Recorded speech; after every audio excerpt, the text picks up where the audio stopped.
नमस्कार, मैं राहुल नागपाल और आप देख रहे हैं हमारा YouTube चैनल जिसका नाम है बोल 85। उत्तर प्रदेश में 9 विधानसभाओं पर उपचुनाव है और चुनाव की तारीख भी बढ़ा दी गई है और चुनाव की जो तैयारियां हैं वो जोर शोर पर है। मैं आज गाजियाबाद में हूं और गाजियाबाद में उपचुनाव है गाजियाबाद सदर सीट पर। ये पहले सीट बीजेपी की थी और बीजेपी की जो सिटिंग यहाँ पर विधायक थे वो आज की तारीख में सांसद हैं। मेरे साथ आज़ाद समाज पार्टी के विधायक प्रत्याशी हैं चौधरी सतपाल सिंह।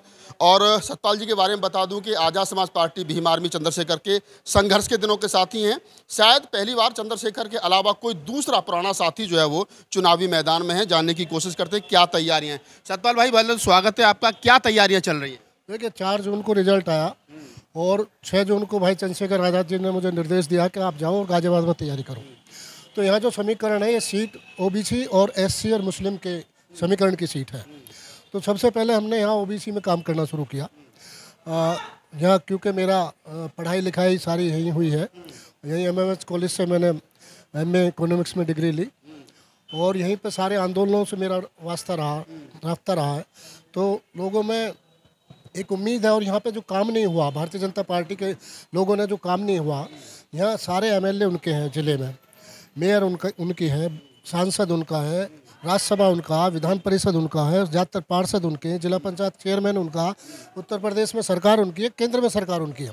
लेकिन उसके बावजूद 35 साल हो गए नगर निगम को बने हुए, हज़ारों करोड़ का बजट आ रहा। इसके बावजूद विजयनगर लाइन पार क्षेत्र में पानी निकासी की व्यवस्था नहीं है। ना वहाँ नाली है, ना सड़क है, ना खड़ंजा है, ना स्कूल है, ना अस्पताल है। ये सरकारी स्कूल की एक ब्रांच, सरकारी अस्पताल की एक ब्रांच संजय नगर सेक्टर 23 में खोल सकते हैं, लेकिन विजयनगर में नहीं खोली क्योंकि वहाँ ज़्यादातर एससी, ओबीसी और मुस्लिम आबादियाँ हैं। जाति के आधार पर विकास हो रहा है, आधार पर यहाँ पर विकास हो रहा है और इनकी जो संवेदनशीलता है वो इस बात से पता चलती है। चंद्रशेखर आज़ाद जी जब नगीना से जीत के गए तो उस देश के दलितों के, पिछड़ों के, मुस्लिमों के, छात्रों के, पुलिस के, प्रशासन सबके बारे में उन्होंने आवाज़ बुलंद की लोकसभा में। लेकिन यहाँ का सांसद बोलता है कि गाजियाबाद में आवारा कुत्तों का आतंक है। और बताओ उसका संसद से क्या लेना देना? लोकसभा अध्यक्ष आके क्या आवारा कुत्ते पकड़े हैं? नगर निगम का काम है, एक पार्षद बोलता है इस पर। लेकिन उनकी परिपक्वता इसी बात में देखी जाती है कि उन्होंने वहाँ, अभी हम जाते हैं गलियों में, वहाँ बिल्ली के कुत्ते मरे पड़े, पानी भरा हुआ, सीवर का पानी घरों में घुस रहा, लोग गालियाँ देते हैं। तो उन सबको हम कह रहे हैं उनसे कि भाई आप बदलाव नहीं करोगे, आपने गाजियाबाद की राजनीति को बड़े बड़े उद्योगपतियों और इंडस्ट्रियलिस्ट के हाथ में दे दिया। तो एक तरह से तिजोरी में कैद हो गई है गाजियाबाद की राजनीति। जब तक आप इसे तिजोरी से कैद से बाहर नहीं करोगे, आम के हाथ में नहीं जाएगी, तब तक यह सुधार होने वाला नहीं है। अब इनका अभी गए थे परसों उसमें क्रॉसिंग रिपब्लिक में, क्योंकि क्रॉसिंग हमसे लगी हुई है और वहाँ सब मेरा संपर्क संबंध है, 40,000 के करीब वोट है वहाँ पर। तो क्रॉसिंग अंसल और ओम विहार में, तो क्रॉसिंग में इनका गट्टा पकड़ लिया उन्होंने कि भाई आप तो कह रहे थे कि हम यहाँ जो NH-24 जो है दिल्ली मेरठ एक्सप्रेस वे, इस पर आपको कनेक्टिविटी देंगे। मतलब 40,000 तो वोट है और आबादी उससे ज़्यादा है। 70-80 हज़ार की आबादी के लिए आपने एक भी इस हाईवे से आपने एक भी कनेक्टिविटी नहीं दी है। सारे लोग जब गाजियाबाद की तरफ से जाएंगे तो चिप्यान वाला अंडरपास से यूटर्न लेके आते हैं। काफ़ी लंबा यूटर्न है और वहाँ जाम लगता है। वह सामने कार्बन फैक्ट्री है, उसका प्रदूषण है। मतलब लोगों का किसी का यहाँ शिक्षा महंगी है। RTE में 25,000 एडमिशन होने थे, लेकिन क्योंकि ज़्यादातर स्कूल इनके ही हैं तो राजनीति को प्रभावित कर रहे हैं। स्कूलों में 6,000 एडमिशन हुए राइट टू एजुकेशन में केवल, और 6,000 में भी 3,000 एडमिशन हो पाए हैं। सारे कह देते हैं हम तो बीजेपी के नेता हैं, हमारा कोई कुछ नहीं कर सकता। और यहाँ DM की औकात नहीं है। DM कई बार हमें चिट्ठी लिखता है कि देख लो यार इसका एडमिशन करवा दो। तो हमें आंदोलन के माध्यम से कराना पड़ता है। गाजियाबाद पेरेंट एसोसिएशन है, उसका मैं संरक्षक हूँ, पैटर्न हूँ। तो हमें चिट्ठी लिखते हैं उल्टे DM, क्योंकि एक उत्तम पब्लिक स्कूल है शास्त्री नगर में बच्चियों का, उसका जो मालिक है उसकी उत्तम टोयोटा के नाम से पूरे देश भर में शोरूम है और वो मोहन भागवत का बहुत नज़दीकी आदमी है। तो DM कहाँ सुन लेगा उनकी? हुकम सिंह की बेटी का स्कूल है यहाँ पे, उनके कौन सुन लेगा? अतुल गर्ग के इंजीनियरिंग कॉलेज है, कौन सा प्रशासन सुन लेगा? MLC जो है ये कौन सा गोयल है, उनके स्कूल है बड़े बड़े, तो कौन सुन लेगा इनकी? DM को कुछ समझते ही नहीं, प्रशासन को कुछ समझते ही नहीं। मतलब राजनीति के दबाव में शासन प्रशासन राजनीति के दबाव में है और अब जो गरीब बच्चों को थोड़ी बहुत शिक्षा मिलती थी, 27,000 स्कूल, प्राइमरी स्कूल बंद करने का आदेश किया।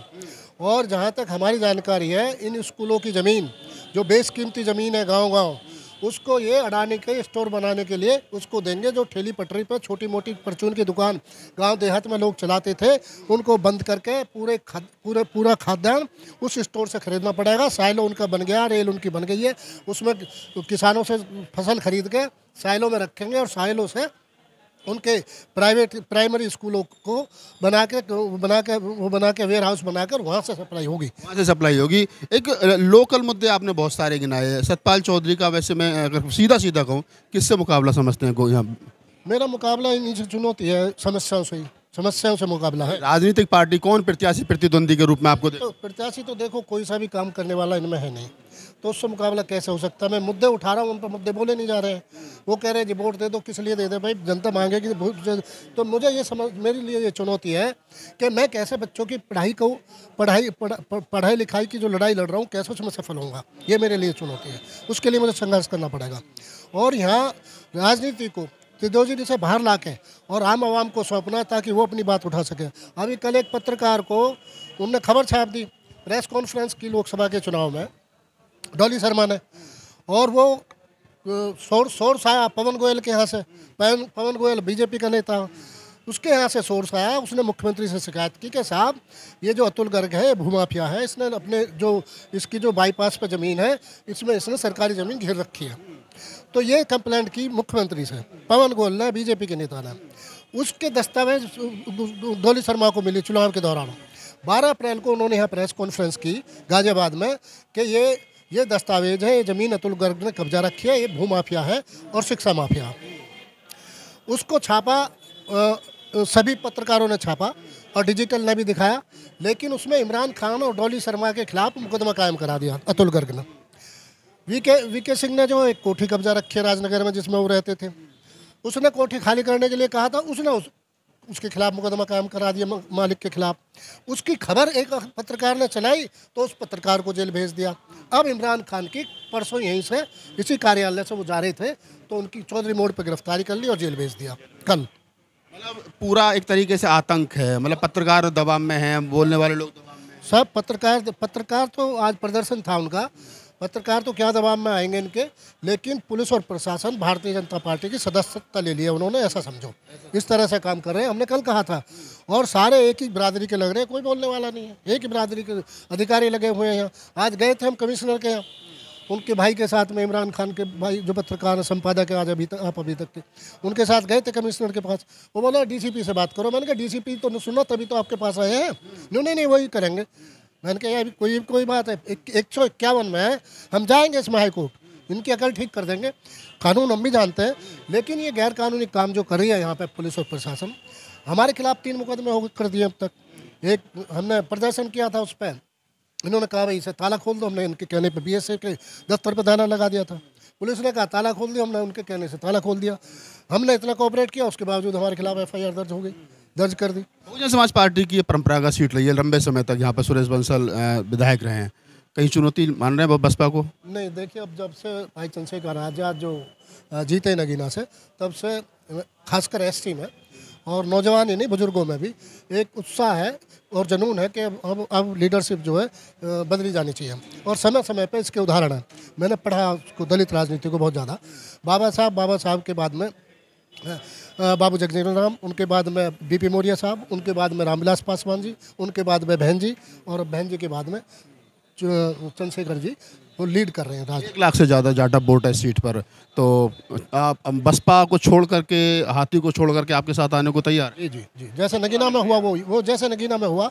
और यहाँ आप देखो ना, यहाँ भारतीय जनता पार्टी के कुकर्मों से इतने परेशान हैं लोग कि लोकसभा के चुनाव में कुल 13,000 पे सिमट गई बीएसपी।